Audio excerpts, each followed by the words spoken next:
하나님의 평강과 축복이 오늘도 이 새벽에 여러분과 함께 하시길 주님의 이름으로 축원합니다. 오늘 요한계시록 7장 1절부터 17절까지 말씀으로 구원하심을 받으라, 구원하심을 받으라, 이런 제목으로 말씀의 은혜를 나누고자 합니다. 인생에도 추나 추동 사계절이 있습니다. 봄은 새싹이 돋는 시기이고 여름은 그 새싹이 왕성하게 자라는 때죠. 가을은 열매가 풍성하게 맺히는 계절입니다. 그러나 가을이 지나고 나면 모든 만물이 참된 안식을 누리는 겨울을 맞이하게 됩니다. 여러분 주변을 한번 살펴보시기 바랍니다. 인생에서 언제나 봄인 사람만 있지 않고 또 언제나 여름인 사람만 있지 않습니다. 언제나 가을인 사람만 있지 않고 인생은 결국 겨울로 마무리하게 되는 것을 보게 됩니다. 그러므로 인생의 때를 아는 것이 삶의 지혜입니다. 제가 목회를 하면서 깨닫게 되는 중요한 진리가 있습니다. 그것은 저와 여러분이 교회를 다니기 때문에 구원을 받는 것이 아니라는 겁니다. 예수님을 잘 믿어야 하고 제대로 믿어야 구원받게 될 줄로 믿습니다. 제가 우리 교회 담임 목사로서 늘 기도하게 되는 것이 바로 이것입니다. 우리 성도들이 예수님을 똑바로 믿고 사는 것이죠. 담임 목사 자신도 마찬가지입니다. 예수님을 바로 믿어야 구원을 받고 천국 갑니다. 여러분 이 사실을 기억하시고 우리 모두 예수님 잘 믿는 목사가 되고 성도가 되어야 될 줄로 믿습니다. 첫 번째 볼까요? 이스라엘 자손의 각 지파 중에서 인침을 받은 자들이 있음을 알아야 합니다. 사도 요한은 요한계시록 6장에서 7 봉인에 담긴 심판에 대해서 증언했습니다. 하늘은 두루마리가 말리는 것 같이 떠나가고 각 산과 섬이 제자리에서 옮겨집니다. 하나님의 심판을 두려워하는 이들은 진노의 큰 날이 이르렀을 때 보좌에 앉으신 하나님과 어린 양의 진노를 피해서 숨습니다. 하지만 심판을 어떻게 피할 수가 있겠습니까? 1절을 보시면 이런 심판이 계속해서 이어지는 것을 보게 되죠. 반복해서 말씀드리지만 성경은 장절이 없습니다. 편의상 나눠놓은 거예요. 자, 1절 같이 읽습니다.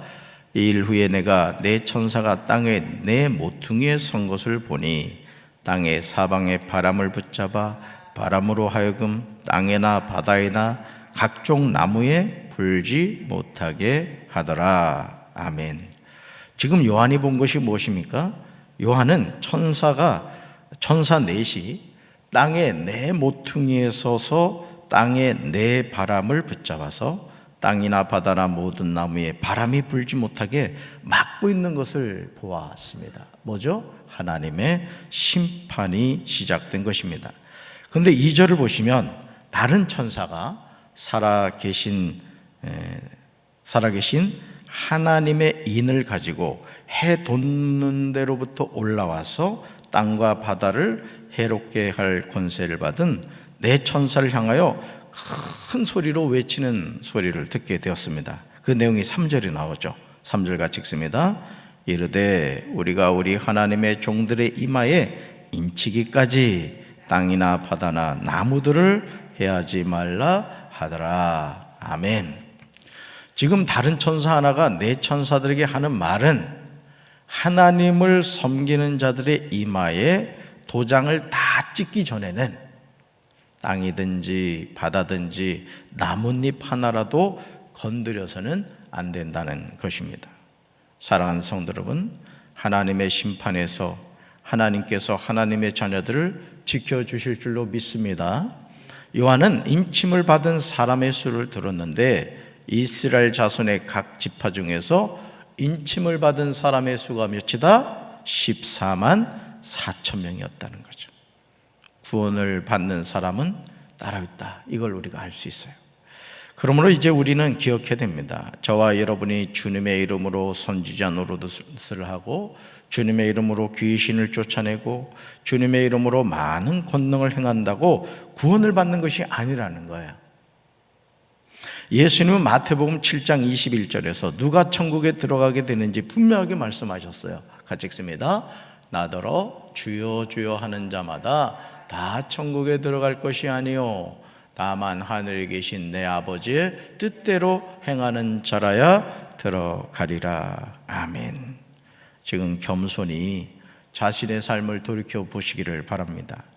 과연 나는 지금 하늘에 계신 내 아버지의 뜻대로 행하며 살고 있는가? 그렇지 못하다면 속히 회개하고 돌이켜야 할 줄로 믿습니다. 그렇지 않으면 천국에 들어가지 못한다는 거죠. 천국은 누가 들어갑니까? 아버지 하나님의 뜻대로 행하는 사람이 들어갑니다. 이것이 계시록에서 말하는 이기는 자가 되는 비결이에요. 우리가 하나님의 뜻을 잘 깨달아 하나님의 뜻이라면 내가 억울하고 속상하고 안 되는 것 같아도 그 뜻에 순종할 수 있는 믿음의 결단이 있게 되길 주님의 이름으로 축원합니다. 두 번째 볼까요? 흰 옷을 입고 손에 종려가지를 들고 어린 양 앞에 서서 찬양하게 됩니다. 많은 이단이 요한계시록 7장 4절을 가지고 구원을 받는 사람의 수가 14만 4천이라고 말합니다. 하지만 요한계시록에서 말하는 숫자는 상징이라고 했습니다. 요한복음에서도 마찬가지예요. 예수님이 행하신 많은 이적들이 있었지만은 7가지만 나온단 말이에요. 그러니까 성경을 여러분이 대할 때 거기에 나오는 어떤 그 숫자 또 어떤 모양들에 대해서는 그거를 그 뜻대로 보면은 아주 그냥 이상하게 된다는 거죠. 그죠? 예수님을 보석으로 표현했는데 그럼 예수님 이상한 사람 되지 않아요? 괴물이 되는 거죠. 그러니까 그런 그 심볼, 상징이라는 개념을 잘 이해하셔야 됩니다. 그러므로 5절부터 8절까지 나오는 각 지파에서 인침을 받은 사람의 수에 너무 얽매일 필요가 없다는 거예요. 그래서 신천지 같은 경우는 14만 4천 명만 구원받는다 해가지고 거기에 들어가려고 그냥 그렇게 몸부림을 친다 그러잖아요. 그렇죠? 여러분, 그리고 오늘 요한계시록 7장을 읽었습니다마는 우리나라 이름이 나와요? 네? 여기 나오는 이름이 뭐예요? 12지파 아니에요. 그렇죠? 그러니까 야곱의 12아들만 나온단 말이죠. 그럼 나머지는 다 구원 못 받느냐? 그게 아니라는 거예요. 그러니까 항상 여러분들이 성경을 읽을 때는 그런 것을 잘 기억하셔야 됩니다. 주목해서 보시면 인침을 받은 숫자가 같음을 보게 되죠. 요한은 5절에서 유다 지파 중에 인침을 받은 자가 몇 명이었다? 1만 2천이라고 증언합니다. 그런데 나머지 이어지는 11지파 루벤, 갓, 아셀, 납달리, 므낫세, 시므온, 레위, 이사갈, 스불론, 요셉, 베냐민 등이 모두 1만 2천인 것을 보게 되죠. 요한은 9절과 10절에서 감동적인 모습을 본 후에 증언하고 있음을 보게 되죠. 같이 읽습니다. 이후에 내가 보니 각 나라와 족속과 백성과 방언에서 아무도 능히 셀 수 없는 큰 무리가 나와 흰 옷을 입고 손에 종려가지를 들고 보좌 앞과 어린 양 앞에 서서 큰 소리로 외쳐 이르되 구원하심이 보좌에 앉으신 우리 하나님과 어린 양에게 있도다 하니 아멘. 구원하심이 보좌에 앉으신 우리 하나님과 어린 양에게 있도다. 사랑하는 성도 여러분, 지금 요한은 아무도 그 수를 셀 수 없을 만큼 큰 무리가 있음을 보게 되었습니다. 모든 민족과 종족과 백성과 언어에서 나온 사람들입니다. 자, 흰 옷을 입고 종려 나무 가지를 손에 들고 보좌 앞과 어린 양 앞에 서 있었습니다. 여러분, 종려나무 가지를 들고 있었다는 건 뭘 의미한다 그랬어요? 예수님이 어린 나귀 새끼를 타고 예루살렘 성에 입성을 하셨죠. 자, 많은 유대인들이 그 예수님을 환영했어요. 왜 환영했죠? 왕이신 예수님이 왔다 이거예요. 근데 그들이 기대한 왕이 아니었죠. 근데 결국 십자가에서 예수님을 죽였던 거예요. 자, 흰 옷을 입었다. 뭘 말하죠? 구원받은 하나님의 백성이란 뜻이고, 손에 종려나무 가지를 들었다는 건 뭐예요? 왕이신 예수님을 환영하는 그런 모습을 우리에게 보여주고 있는 것입니다. 그들은 큰 소리로 이렇게 외쳤어요. 한번 우리도 외쳐볼까요? 구원하심이 보좌에 앉으신 우리 하나님과 어린 양에게 있도다. 아멘. 구원은 보좌에 앉아 계신 우리 하나님과 어린 양에게 있음을 알아야 할 줄로 믿습니다. 구원은 우리의 노력으로 얻는 게 아니에요. 여러분이 이렇게 새벽 제단 나와서 하나님과 영적 교제를 나누고 하나님 그분을 알아가는 것 참 감사하죠. 그러나 구원은 우리 노력으로 얻는 게 아니에요. 2000년 전 갈보리 십자가에서 이미 예수님이 나 같은 죄인의 모든 죄의 문제를 해결해 주심으로 누구든지 그 예수님을 믿는 자마다 멸망하지 않고 영생을 얻게 된 줄로 믿습니다. 혹여나 여러분이 무슨 절에서 말하는 만배를 하고 1000배를 한다, 정성을 기울여야 된다, 이런 잘못된 생각에 빠져가지고 내가 하나님을 잘 설득해서 내가 구원 한번 받아볼까, 이런 생각하시면 안 됩니다. 답이다. 구원은 예수 그리스도께서 이루어 놓으셨습니다. 아멘. 다만 믿음으로 이기는 자가 흰 옷을 입게 돼요. 그 이름이 생명책에 기록됩니다. 그러므로 인내 말씀을 지키며 살아야 할 줄로 믿습니다. 모든 천사가 보좌와 장로들과 네 생물의 주위에 서 있다가 보좌 앞에 엎드려 얼굴을 대고 하나님께 경배하며 이렇게 이릅니다. 우리 같이 읽습니다. 아멘. 찬송과 영광과 지혜와 감사와 존귀와 권능과 힘이 우리 하나님께 세세토록 있을지어다. 아멘 하더라. 아멘. 자, 세 번째 볼까요? 보좌 가운데 계신 어린 양이 목자가 되사 생명수 샘으로 인도하십니다. 13절을 보시면 장로 중에 하나가 요한에게 물었습니다. 이 흰옷을 입은 자들이 누구며 또 어디서 왔느냐? 이 질문에 대해서 14절에서 요한은 대답하고 장로는 흰옷을 입은 자들이 누구인가 대답합니다. 자, 같이 읽습니다. 내가 말하기를 내 주여 당신이 아시나이다 하니 그가 나에게 이르되 이는 큰 환난에서 나오는 자들인데 어린 양의 피에 그 옷을 씻어 희게 하였느니라. 아멘. 한 장로는 자문자답하듯이 대답하고 있습니다. 사랑하는 성도 여러분, 요한계시록 7장 9절에서 흰 옷을 입고 손에 종려 가지를 들고 보좌 앞과 어린 양 앞에 서서 큰 소리로 찬양을 한 사람들이 누구죠? 이 사람들은 큰 환난을 겪어낸 사람들입니다. 그러니까 여러분, 우리가 이 땅을 살면서 하나님을 믿고 살아간다는 것이 쉬운 것이 아니라는 거야. 여기 나온 것처럼 큰 환난을 겪게 된다는 거야. 너희가 세상에서 환난을 당하나 담대하라, 내가 세상을 이겼다고 예수님 말씀하셨어요. 여러분, 예수님이 거짓말 하시겠어요? 그러니까 여러분, 우리가 이 세상, 마귀가 지배하는 이 세상에서, 공중권세 잡은 자가 지배하는 이 세상에서 하나님의 자녀로 살아간다는 건 뭘 의미하죠? 영적 싸움인 거예요. 우리가 이미 예수님을 믿는 이 신앙의 길에 들어섰다는 것 자체가 영적 싸움인 것입니다. 그러니까 이것을 우리가 영적으로 분별하지 못하면은 나는 왜 예수님 믿는데 자꾸 이런 어려움이 있을까? 그런 여러분 생각을 하실 수 있을 거예요. 당연한 겁니다, 여러분. 마귀가 가만 놔두지 않아요. 물론 주님이 우리를 지켜주시지만은 끊임없이 우리를 미혹하고 넘어지게 하려고 한다는 것이죠. 우리 사랑하는 성도 여러분, 영적으로 깨어있어 늘 승리하게 되기를 주님의 이름으로 축원합니다.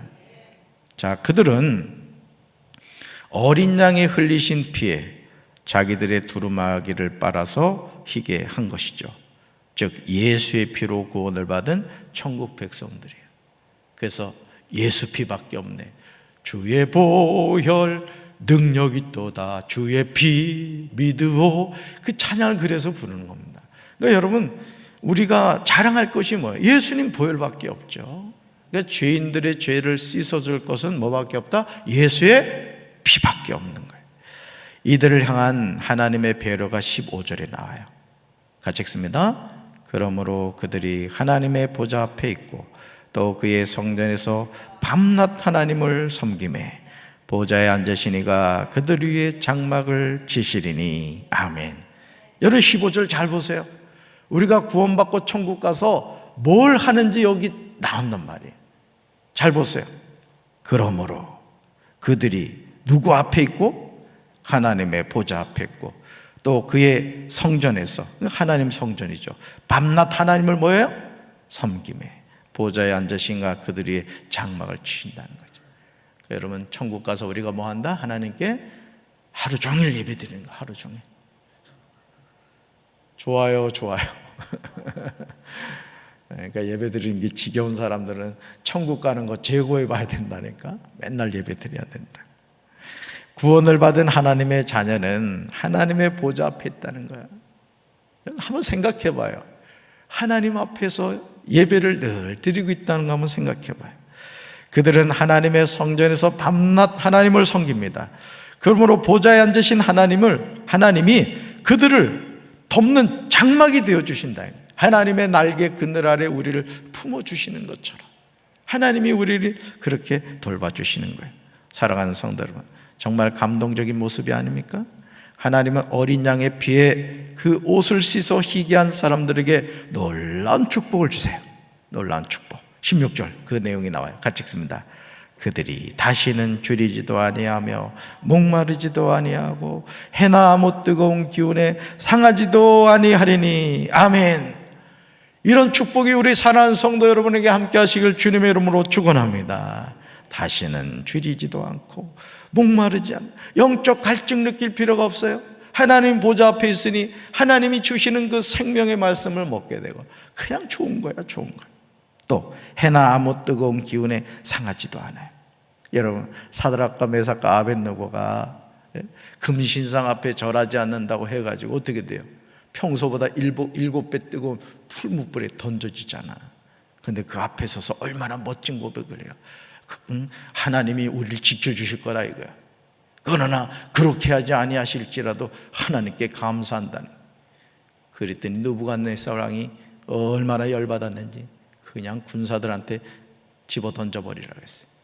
여러분, 열기가 얼마나 뜨거웠던지 사드락과 메삭과 아벳느고를 붙잡았던 군인들이 불에 타 죽었어요. 여러분, 풀무불 안에 들어간 사드락과 메삭과 아벳느고가 어떻게 됐어요? 그렇죠? 눈으로 지금 말하고 있어요, 지금. 거기 보면요, 느부갓네살이 이렇게 풀무불 안을 보았더니 세 사람이 아니라 네 사람이 있더라는 게, 그죠? 사드락과 메삭 아벳느고 세 명이 있어야 되는데 네 사람이 있다. 누구요? 예수님이 그들을 환영했다. 여러분, 오늘 우리가 인생의 풀무불이 우리에게 다가올 때 여러분 혼자라고 생각하지 마세요. 주님이 나와 함께 하신 줄로 믿습니다. 아멘. 자, 그러면 어떻게 목마르지도 않고 줄이지도 않고 해나 아무 뜨거운 기운에 상하지 않을까? 이것이 가능한 이유에 대해서 요한은 17절에서 증언하고 있어요. 어떻게 이런 일이 일어날 수 있을까? 같이 읽습니다. 이는 보좌 가운데 계신 어린 양이 그들의 목자가 되사 생명수 샘으로 인도하시고 하나님께서 그들의 눈에서 모든 눈물을 씻어 주실 것임이라. 아멘. 이 은혜가 우리 사랑하는 성도들에게 함께 하시길 주님의 이름으로 축원합니다. 이 암송해야 될 말씀이에요. 이는 보좌 가운데 계신 어린 양이 그들의 뭐가 되신다? 목자가 되신다. 목자가 생명수 샘으로 인도해주세요. 하나님께서 그들의 눈에서 모든 눈물을 씻어주신대요. 우리가 하나님의 자녀로 이 세상을 살면서 하나님 주신 사명을 감당할 때 눈물 날 때가 얼마나 많아요. 힘들 때가 얼마나 많아요. 그렇지만 주님이 우리를 위로해 주실 줄로 믿습니다. 사랑하는 성도 여러분, 저와 여러분의 선한 목자가 되셔서 우리를 생명수 샘으로 인도하시는 어린 양 예수 그리스도를 찬양하며 사시기를 주님의 이름으로 축원합니다. 입술을 벌리받아 예수님을 찬양해야 돼. 누구든지 목마르거든 내게로 와서 마시라는 주님의 초청을 외면하지 마시길 바라요. 목마른 자는 주님 앞으로 오라는 거예요. 왜? 17절에 보세요. 그들의 목자가 되사 생명수 샘으로 인도하신다는 거예요. 생명수 샘이요. 이 샘에 와서 마음껏 드시길 바랍니다. 아멘. 그렇게 되시기 바라요. 우리의 눈에서 모든 눈물을 씻어주시는 하나님을 매일 매순간 일상의 삶에서 찬양하시기 바라요. 눈물 날 일 많죠? 그렇죠? 자식들 키우면서 얼마나 힘드시. 그러니까 여러분, 이 부모가 그런 것 같아요. 부모가 이 육신의 장막을 벗고, 저희 어머니도 이제 그런 말씀을 많이 하셨지만 부모는 그 얘기를 하시더라고요. 부모는 눈에 흙 들어갈 때까지 늘 자식 생각이라는 거예요. 이 자식들이 이걸 알아야 되는데 말이. 이 부모 마음은 그런 거예요. 그렇죠? 여러분, 그렇죠?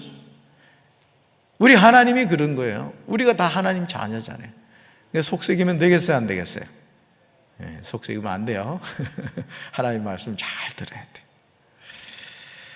예수님은 마태복음 11장 28절로 30절에서 저와 여러분을 초청하세요. 이 초청에는 제한이 없어요. 말씀을 의지해서 주님 앞에 나오면 이 은혜를 누리게 되죠. 자, 주님이 우리를 이렇게 초청하시네요. 같이 읽습니다. 수고하고 무거운 짐진 자들아 다 내게로 오라. 내가 너희를 쉬게 하리라. 나는 마음이 온유하고 겸손하니 나의 멍에를 메고 내게 배우라. 그리하면 너희 마음이 쉼을 얻으리니 이는 내 멍에는 쉽고 내 짐은 가벼움이라 하시니라. 아멘. 수고하고 무거운 짐진 자들아 다 내게로 오래. 다 내게로 오래.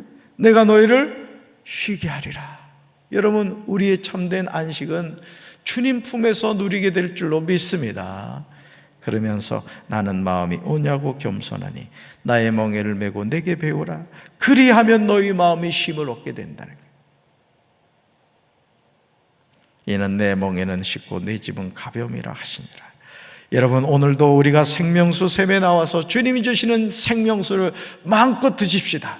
우리의 선한 목자가 되시는 그 주님의 이끄심에 순종하며 오늘도 우리가 믿음 안에서 승리하는 하루가 될 줄로 믿습니다. 좋으신 예수님 안에서 참된 쉼을 누리고 참된 기쁨을 고백하는 복된 하루 되시기를 주님의 이름으로 축원합니다. 가슴에 손 얹겠습니다.